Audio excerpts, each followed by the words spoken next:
Hello అండి, welcome to Uttam's academy. ఇవాళ టాపిక్గా మనము ఒక టాపిక్ కరెంట్ అఫైర్స్లో ఉన్నటువంటి ఒక మేజర్ టాపిక్ గురించి డిస్కస్ చేసుకుందాము. అయితే ఇక్కడ న్యూస్లో ఉన్నటువంటి అంటే లాస్ట్ ఒక 1 వీక్ బ్యాక్గా మనం చూస్తున్నటువంటి న్యూస్లో ఉన్నటువంటి ఆరావళి హిల్స్ అయినటువంటి ఇంపార్టెంట్ బర్నింగ్ టాపిక్ గురించి ఈరోజు డిస్కస్ చేసుకుందాము. ఇక్కడ చూడండి, అసలు ఎందుకు ఈ ఆరావళి ఏంటి ఆరావళి అన్నటువంటి దాన్ని మనం చూసుకుంటే కనుక ఆరావళి అన్నటువంటి రేంజెస్ అన్నమాట, మౌంటైన్ రేంజెస్. ఇండియాలో మనం చూసుకుంటే కనుక మౌంటైన్ రేంజెస్ అన్నటువంటివి పురాతనమైనటువంటివి 2 బిలియన్ల సంవత్సరాల క్రితమే ఏర్పడినటువంటి వాటిగా ఈ ఆరావళి అన్నటువంటి వాటిని చెప్తామన్నమాట. ముఖ్యంగా మనం చూసుకుంటే కనుక ప్రపంచంలోనే అతి పురాతన ముడత పర్వతాలుగా వీటిని చెప్తాము. అయితే మరి ఈ ఇష్యూ అన్నటువంటిది ఎందుకు న్యూస్లో ఉంది? మరి ఆరావళి పర్వత ప్రాంతాలలో ప్రవహించేటువంటి నదులు ఏంటి, ఆ తర్వాత ఈ యొక్క ఆరావళి పర్వతాలకు సంబంధించి ఏమేమి ఇష్యూస్ అనేటువంటివి ఉన్నాయి అన్నటువంటి దాన్ని ఈ వీడియోలో మనం తెలుసుకున్నాము. ఇక్కడ చూడండి, ఇండియాలో ఉన్నటువంటి మేజర్ మౌంటైన్స్ గురించి మనం చూసుకున్నట్లయితే కనుక 7 మౌంటైన్స్ అన్నటువంటి వాటిని కన్సిడర్ చేస్తాము అనమాట. హిమాలయన్ మౌంటైన్స్ అనేసి చెప్తాము, ఆరావళి మౌంటైన్స్ అంటాము, ఇక వింధ్య, సాత్పురా, వెస్టర్న్ ఘాట్స్, ఈస్టర్న్ ఘాట్స్, పూర్వాంచల్. ఈ రేంజెస్, ఈ హిల్ రేంజెస్ అన్నట్టు ఈ యొక్క శ్రేణులు అన్నటువంటివి, ఈ యొక్క మౌంటైన్స్ అన్నటువంటివి మనకి ఇండియాలో ఉండడం జరిగింది అనమాట. అందులో ఒక మేజరే ఆరావళి హిల్స్. వీటిని గురించి మనము న్యూస్లో ఉంది, డిస్కస్ చేద్దాము. ఇక్కడ చూడండి, ఈ 7 ఆరావళి హిల్స్ ఏవైతే ఉన్నాయో మనకి ఓల్డెస్ట్ మౌంటైన్స్గా చెప్తామన్నమాట.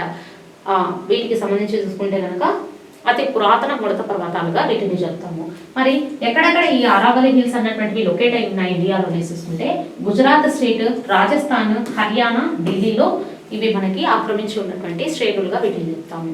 అయితే ఇక్కడ చూడండి, ఎందుకు ఇవి అసలు న్యూస్లో ఉన్నాయి అనేసి మనం చూసుకుంటే కనుక కేంద్ర ప్రభుత్వం ఉన్నటువంటిది, ఇక్కడ కేంద్ర పర్యావరణ అటవీ మంత్రిత్వ శాఖ అన్నటువంటిది ఒక నిర్వచనం అనేటువంటిది ఇచ్చిందనమాట. కొండ అంటే ఏంటి, ఆరావళి హిల్స్కి సంబంధించి కొండ అంటే ఏంటి, పర్వత శ్రేణి అంటే ఏంటి అనేసి ఒక నిర్వచనం అనేటువంటిది ఇవ్వడం జరిగింది, ఒక డెఫినేషన్ అనేసి చెప్పొచ్చు. దీంట్లో వచ్చేసి మనకి ఉన్నటువంటి ప్రదేశం కంటే, అంటే అక్కడ ఉన్నటువంటి చుట్టూ ఉన్న ప్రదేశం కంటే 100 కిలోమీటర్ అంటే 100 మీటర్లు ఎత్తు కనుక ఉండింది అనుకోండి, ఈ ఎత్తైనటువంటి ప్రాకృతిక స్వరూపాన్ని మాత్రమే కొండగా పేర్కొంటుంది అనమాట. 100 మీటర్ల కంటే తక్కువ ఎత్తు ఉన్నటువంటి దాన్ని కొండగా కన్సిడర్ చేయదు, ఆ విధంగా చెప్పింది అనమాట. తర్వాత 500 మీటర్ల కంటే ఎక్కువ పరిధిలో ఉన్నటువంటి దాన్ని మాత్రమే పర్వత శ్రేణిగా కన్సిడర్ చేస్తాము.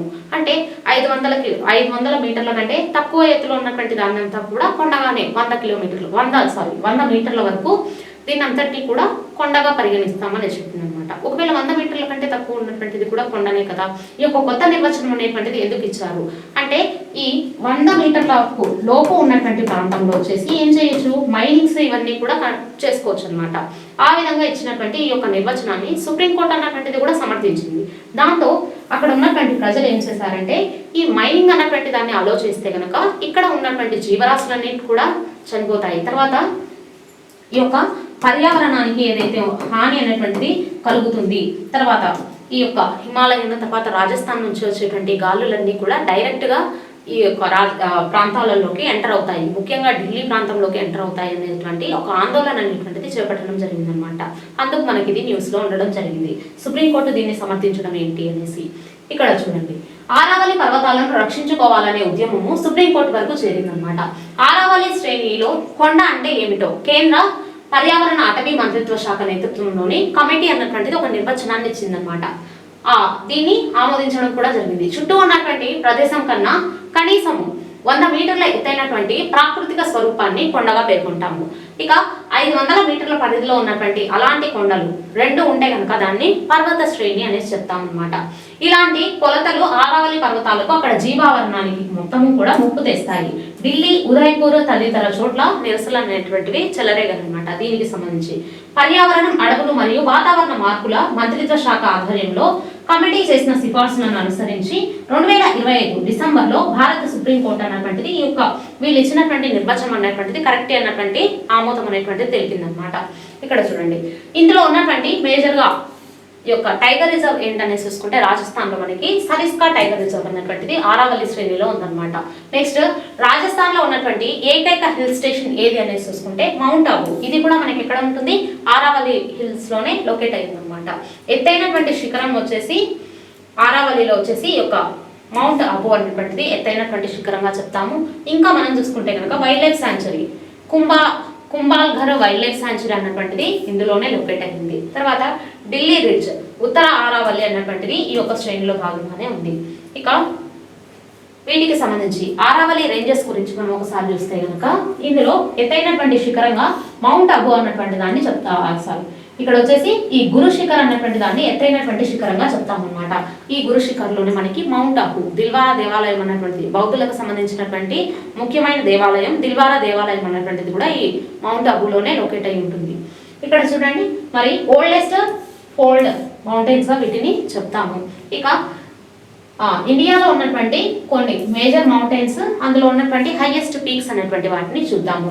ఇక్కడ హిమాలయన్ రేంజ్ అన్నటువంటి దాంట్లో చూసుకుంటే కనుక కాంచన్జంగా అన్నటువంటిది ఉంటుంది. తర్వాత ఆరావళిలో చూసుకుంటే కనుక మౌంట్ అబు గురు శిఖర్ అన్నటువంటిది ఎత్తైన శిఖరంగా చెప్తాము. అందులో మౌంట్ అబు అన్నటువంటిది వేసవి కేంద్రంగా ఉంటుంది అనమాట. నెక్స్ట్ వింధ్యా రేంజెస్ ఇక్కడ వచ్చేసి మనకి సద్భవనా శిఖర్ అన్నటువంటిది ఉంటుంది. నెక్స్ట్ సాత్పురా రేంజ్ లో వచ్చేసి ధూప్ఘర్ అన్నటువంటిది. ఇక వెస్టర్న్ ఘాట్ లో మనం చూసుకుంటే కనుక దొడబెట్ట అనేటువంటిది ఉంటుంది అనమాట నీలగిరి హిల్స్ కి సంబంధించి. ఇక అనైముడిలో వచ్చేసి మనకి యొక్క కేరళలో ఉన్నటువంటి అనైముడి అన్నటువంటి కొండ ఎత్తైన శిఖరంగా చెప్తాము. ఇక ఈస్టర్న్ ఘాట్స్ లో వచ్చేసి జిందగడ హర్మకొండ అనేసి చెప్తాము, సీతమ్మ కొండ అంటాం అనమాట. ఈస్టర్న్ ఘాట్స్ లో ఎత్తైనటువంటి శిఖరంగా చెప్తాం తూర్పు కన్నులలో. నెక్స్ట్ పూర్వాంచల్ అన్నటువంటి దాంట్లో మనం చూసుకుంటే కనుక ఇక దఫాబం అన్నటువంటి దాన్ని చెప్తాము. నెక్స్ట్ కారంకోరం రేంజ్ కారంకోరం శ్రేణిలో ఉన్నటువంటి ఈ కారంకోరం శ్రేణిలో చూసుకుంటే కనుక K2 పీక్ అన్నటువంటిది గాడ్విన్ ఆఫ్ ఆస్ట్రిచ్ లో ఉంటుంది. ఇది హైయెస్ట్ పీక్ గా కన్సిడర్ చేస్తాము. నెక్స్ట్ మరి నవీన మృత పర్వతాలు అనేసి ప్రపంచంలో నవీన మృత పర్వతాలుగా వేటిని చెప్తాము హిమాలయన్స్ ని చెప్తాము. ఇక ఓల్డెస్ట్ ఫోల్డ్ మౌంటైన్స్ రేంజ్ అనేటువంటి వాటిని వేటిని చెప్తామంటే ఆరావళి పురాతన మృత పర్వతాలుగా చెప్తాం అనమాట. ఇక్కడ చూడండి ఢిల్లీ హర్యానా రాజస్థాన్ గుజరాత్ల గుండా విస్తరించినటువంటి ఈ యొక్క ఆరావళి పర్వత శ్రేణి అన్నటువంటిది ప్రపంచంలోనే అతి పురాతనమైన దానిగా చెప్తాము. ఈ పర్వతాలు మనకి థార్ ఎడారి నుంచి వచ్చేటువంటి ఇసుక మేఘాలు ఏవైతే ఉంటాయో అవన్నీ కూడా ఢిల్లీని తర్వాత ఈ యొక్క హర్యానాను కమ్మివేయకుండా మనకి పరిరక్షించడం జరుగుతుందన్నమాట. ఇప్పుడు వాటిని ఈ మైనింగ్ అన్నటువంటిది అప్పచెప్తే ఈ యొక్క డైరెక్ట్ గా వచ్చేటువంటి దుమ్ము మేఘాలు ఏవైతే ఉంటాయో అవన్నీ ఢిల్లీని కప్పివేస్తాయి అన్నటువంటి ఆందోళన అనేటువంటిది చేపట్టడం జరిగింది. ఢిల్లీతో పాటు 4 రాష్ట్రాల్లో భూగర్భ జలమట్టాలు అనేటువంటి వాటిని కూడా ఈ యొక్క ఆరావళి అన్నటువంటివి కాపాడుతున్నాయి. వాతావరణ మార్పులను తట్టుకునే సామర్థ్యాన్ని కూడా మనకి కలిగి ఉన్నాయన్నమాట. జీవ వైవిధ్యాన్ని అనేటువంటిది కూడా రక్షించడం జరుగుతుంది వీటి కింద. నెక్స్ట్ మేజర్ రివర్స్ ఏ రివర్స్ అన్నటువంటివి ఇక్కడ ఆరావళిలో ఫ్లో అవుతున్నాయని చూసుకుంటే లూనీ రివర్ అన్నటువంటిది ఫ్లో అవ్వడం జరుగుతుంది అనమాట. ఈ లూనీ రివర్ యొక్క స్పెషాలిటీ ఏంటి అనేది చూసుకుంటే కనుక మనకి ఇక్కడ అంతర్భూభాగ నదీ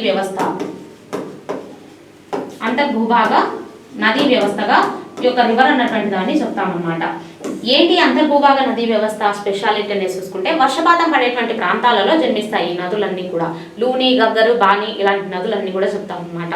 ఈ యొక్క వర్షపాతం పడేటువంటి ప్రాంతాలలో జన్మించి కొంత దూరం వరకు ప్రయాణించి తర్వాత ఇసుక రేణు నేలలు ఏవైతే ఉంటాయో ఆ నేలల్లో కలిసిపోతాయి. ఇలాంటి రివర్స్ ని మనము అంతర్భూభాగ నదులు అనేసి చెప్తాం అనమాట. అందులో ఒకటే ఈ లూని రివర్. ఈ లూని రివర్ అనేటువంటిది మనకి ఎక్కడ గుర్తుందంటే అజ్మీర్ లో గుర్తుందన్నమాట. తర్వాత it flows west and disappears in the salt marshes of the run of Kutch లో కలిసిపోవడం జరుగుతుంది. ఇక నెక్స్ట్ సబర్మతి రివర్ అన్నటువంటిది కూడా ఫ్లో అవుతుంది. ఇది ఎక్కడ జన్మిస్తుంది? ఉదయ్పూర్ డిస్ట్రిక్ట్ లో జన్మించడం జరుగుతుంది అనమాట.